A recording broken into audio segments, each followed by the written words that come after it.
Second way, dot equip. Connect the waypoint marking device to the cell phone. And then choose connect type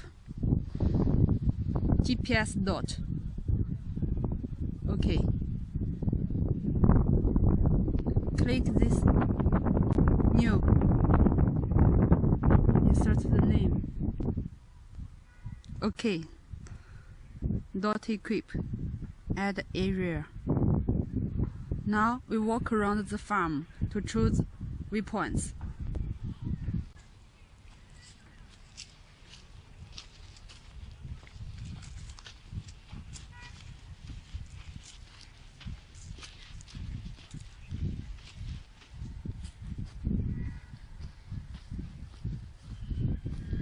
Click common to set the first point.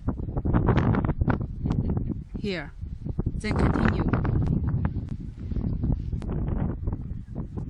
Click common to save the second waypoint, then continue.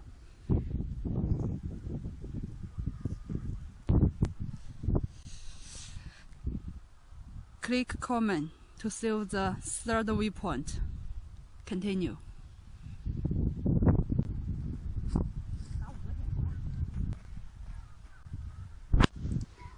Click common to save the first waypoint. OK, click make. Save. Success.